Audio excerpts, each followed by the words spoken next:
नमस्कार दोस्तों, स्वागत है आप सभी का हमारे YouTube चैनल स्टडी पॉइंटर्स में।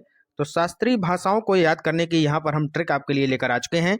सभी परीक्षाओं के लिए ये लेक्चर इंपॉर्टेंट होने वाला है, तो वीडियो को सभी लोग ध्यान से देखिएगा। चैनल को सब्सक्राइब नहीं किया है तो चैनल को सब्सक्राइब कर लीजिएगा, बेल आइकॉन को प्रेस कर लीजिएगा, जिससे कि आने वाली वीडियो का नोटिफिकेशन आपको समय से मिल सके। तो चलिए शुरू करते हैं आज का इम्पॉर्टेंट लेक्चर। तो सबसे पहले यहाँ पर हम बात करेंगे भारत में शास्त्रीय भाषा के वर्गीकरण का आधार क्या है। तो यहाँ पर देखिएगा कि वर्गीकरण का आधार क्या है। 2004 में भारत सरकार ने घोषणा की कि कुछ आवश्यकताओं को पूरा करने वाली भारत की भाषाओं को शास्त्रीय भाषा का दर्जा दिया जाएगा।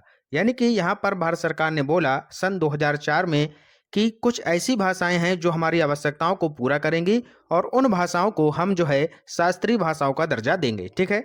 जिसके बाद वर्तमान समय तक 6 भाषाओं का शास्त्रीय दर्जा यहाँ पर जो है प्राप्त हो चुका है और अन्य भाषाओं जैसे कि बंगाली हो गया, मराठी हो गया, इन भाषाओं के लिए लगातार यहाँ पर मांग भी की जा रही है कि इनको भी यहाँ पर शास्त्रीय भाषाओं का दर्जा दिया जाए, ठीक है। लेकिन अभी तक बंगाली और मराठी भाषाओं को यहाँ पर शास्त्रीय भाषा का दर्जा नहीं दिया गया है।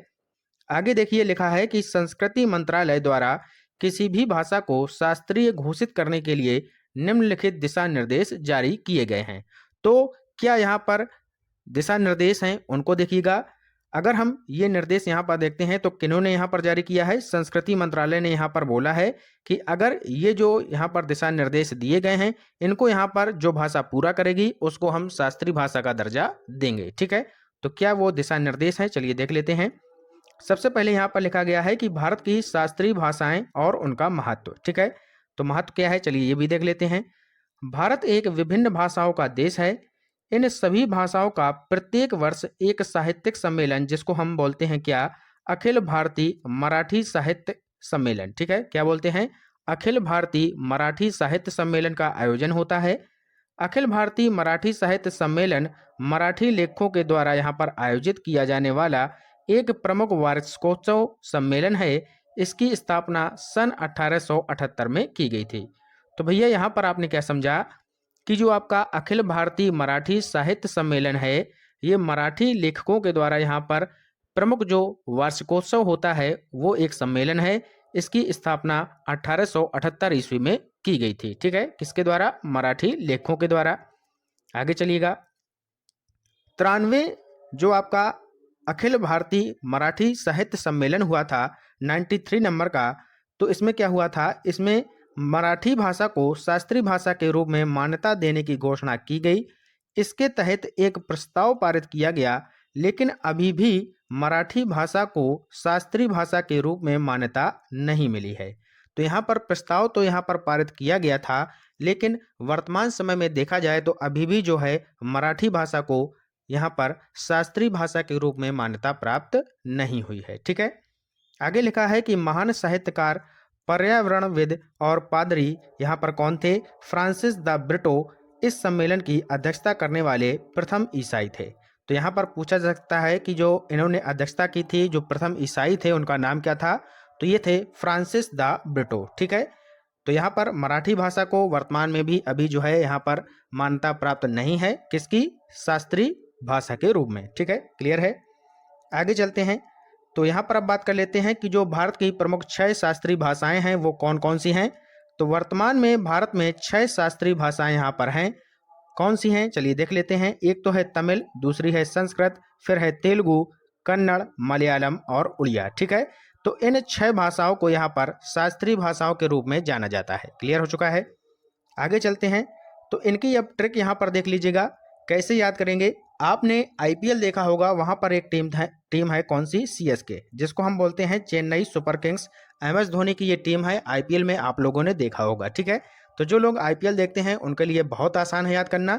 जैसे हम यहाँ पर बात करेंगे टीएसके, कैसे याद करेंगे, सबसे पहले बोलिएगा हमारे साथ साथ टीएसके और टीएमए, टीएमए। सबसे पहले टीएसके, टीएमए, 4 से 6 बार आप बोलिए हमारे साथ, आपको याद हो जाएगा ऑटोमेटिक। टीएसके, टीएमए, इसी तरीके से आपको सीक्वेंस में याद करना है, क्योंकि इसी तरीके से जब आप याद करेंगे तो आप क्वेश्चन भी यहाँ पर आराम से याद हो जाएंगे, किस वर्ष कौन सी भाषा यहाँ पर शास्त्रीय भाषा के रूप में जोड़ी गई है, ठीक है। तो बोलिएगा हमारे साथ TSK TMA, TSK ऐसे याद कर लीजिएगा, TSK TMA। तो TSK ये 3 और TMA ये 3, ठीक है, इस तरीके से याद करिएगा। तो सबसे पहले तमिल यहाँ पर 2004 में जोड़ी गई, संस्कृत 2005 में आती है, एस से हो गया संस्कृत, के से हो जाएगा आपका कन्नड़ 2008 में आई, फिर इसके बाद तेलुगु 2008 में आती है, ये टी से मतलब हो जाएगा तेलुगु, एम से मतलब हो जाएगा मलयालम 2013 में, और ए से मतलब हो जाएगा उड़िया 2014 में, ठीक है। याद कैसे करेंगे? TSK TMA, TSK TMA बोलिएगा हमारे साथ, याद हो जाएगा। TSK TMA, टी से आपका हो जाएगा तमिल, एस से संस्कृत, के से कन्नड़, फिर यहाँ पर तेलुगु, मलयालम और उड़िया। क्लियर हो गया। अब यहाँ पर चलिएगा, इनके जो सन हैं वो भी याद कर लेते हैं। सन कैसे याद करेंगे? सबसे पहले याद करिएगा आप लोग TS, TS क्या याद करेंगे? TS 2004 2005, 2004 2005। फिर याद करिएगा KT, KT में क्या है? ये दोनों के दोनों आपके 2008 में आई हैं। इसके बाद MA, जो MA है ये 2013 और 2014, यानी कि पहली दो भाषाएं 2004 और 5 सीक्वेंस में हैं। उसके बाद जो अगली दो हैं वो 2008 में हैं। उसके बाद जो लास्ट की दो हैं वो 2013 और 2014 में हैं, ठीक है। तो सबसे ऊपर वाली 2004-2005 में तमिल और संस्कृत हो जाएंगी। उसके सबसे नीचे आएंगे तो मलयालम और उड़िया हो जाएंगे 2013-2014 में, और बीच की जो दो हैं कन्नड़ और तेलुगु ये हो जाएंगी 2008 में। तो दो भाषाएं एक ही वर्ष यहाँ पर जोड़ी गई, कौन कौन सी? कन्नड़ और तेलुगु, यानी कि केटी, ये 2008 में जोड़ी गई। पहली दूसरी कौन है? 2004-2005 में है आपकी तमिल और संस्कृत, यानी कि TS है, और लास्ट की है MA, यानी कि मलयालम और उड़िया 2013 और 2014 में। क्लियर हो गया।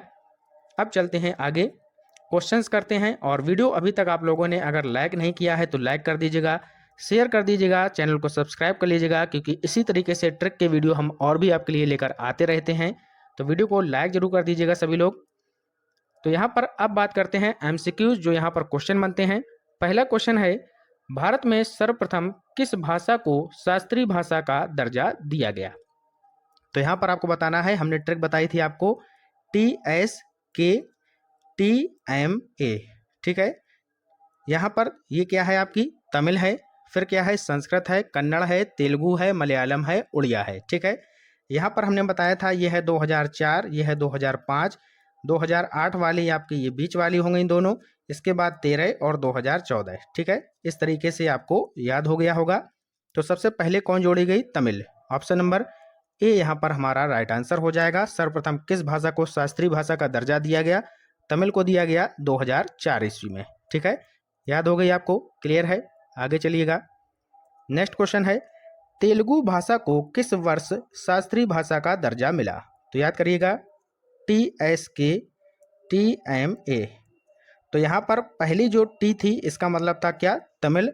और तेलुगु कहाँ पर है? ये वाली। तो ये वाली, ये दो कौन सी हैं? 2008, ठीक है। तो 2008 में इसको दिया गया दर्जा, तो ऑप्शन नंबर सी यहाँ पर आपका राइट आंसर हो जाएगा। क्लियर है।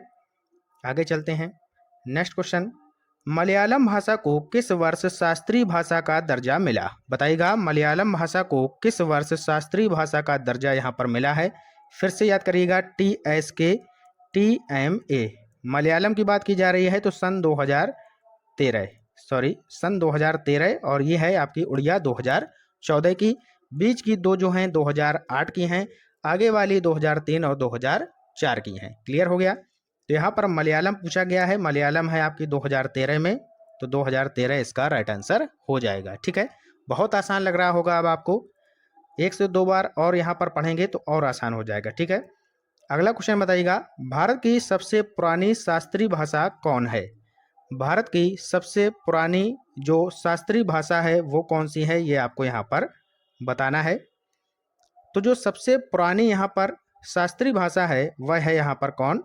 कन्नड़। कन्नड़ इसका राइट आंसर हो जाएगा, ठीक है। क्लियर है। आगे चलते हैं। नेक्स्ट क्वेश्चन है, वर्ष 2008 में किन दो भाषाओं को शास्त्रीय भाषाओं का दर्जा दिया गया?